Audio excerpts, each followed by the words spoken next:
नीरज, ये जो इसमें सबसे बड़ा लूजर तो कांग्रेस दिखती है, सबसे बड़ी लूजर, और सबसे बड़ी बेनिफिशियरी बीजेपी दिखती है हिंदुत्व के प्लैंक पर, अगर पॉलिटिक्स को नापा जाए तो। गरिमा जी, मैं समय का तकाजा समझते हुए इस बात को बहुत जल्दी खत्म कर देता हूं, क्योंकि ठेकेदारों से पैसा लेकर चंदा लो और धंधा देने वाली पार्टी को आज ठेका शब्द बहुत खराब लगा और उस शोर में इस पूरी बहस का लबो-लुबाब छुपा था। उन्होंने क्या कहा कि आप बेरोजगारी का टेप रिकॉर्डर बजा रहे हैं। तो जिस पार्टी के प्रवक्ता बेरोजगारी जैसी गंभीर बहस को ना करने के लिए तैयार हो और एंकर को कहते हो कि आप टेप रिकॉर्डर बजा रहे हैं, तो हमने तो पिछले 50 मिनट बर्बाद कर दिए।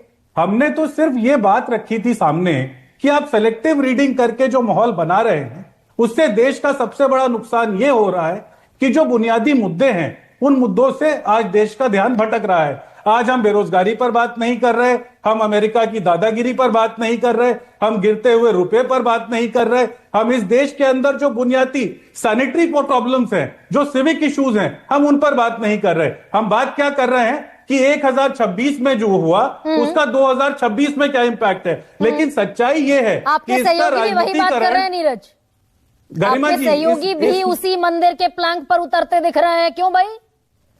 देखिए ना, ये सहूलियत की राजनीति जिसको पसंद आती हो वो करे। हम तो आज तक पिछले 138 साल 140 साल के इतिहास में हमने धर्म और शासन को अलग रखा है और हम इस पर आज भी अडिग हैं, क्योंकि राजनीतिक तौर पर आप जब भी धर्म का इस्तेमाल करेंगे, आज ये अपने अंग्रेज आकाशों से सीख रहे हैं ना। आपको इस देश को बताना होगा कि 1842 में पहली बार गवर्नर जनरल जो थे इस देश के, एलेनब्रो, उन्होंने इस पूरे सोमनाथ के मुद्दे का राजनीतिकरण किया, क्योंकि उनको यह बताना था कि इंडो अफगानिस्तान वॉर में अंग्रेज क्यों हार गए और उनके ऊपर वहां की संसद का प्रेशर था। तो उन्होंने एक यहां पर धर्म का एक वो खेल रचा कि हम यहाँ काबुल तो लेकिन अब 26 तक कंटिन्यू है ना नीरज। बहुत छोटे से सवाल का मुझे जवाब दे दीजिए, मैं आप ही से वाइंड अप कर रही हूं। भाई, हमने इतना हिंदुत्व की पताका लहरा दी, हम हिंदुत्व के ठेकेदार भी बन गए, हितैषी भी बन गए, तो हिंदुओं का सारा कष्ट, सारा दुख दर्द सब खत्म हो जाना चाहिए था ना। गरिमा जी, ये सवाल आपको मुझसे नहीं, देश की जनता से पूछ लेना चाहिए कि पिछले 12 साल में हम लोगों ने धर्म के नाम पर अपना जो सबसे बड़ा डेमोग्राफिक डिविडेंड है, उसकी जो हमारे पास ताकत थी, उसको कैसे खोया है। और लॉस्ट डेकेड नहीं, हम लोग एक लॉस्ट सेंचुरी के मुहाने पर खड़े हैं। और इसके बाद भी अगर आपको और हमको डर नहीं लगता तो डरना चाहिए। वो धर्म के नाम पर डराते हैं।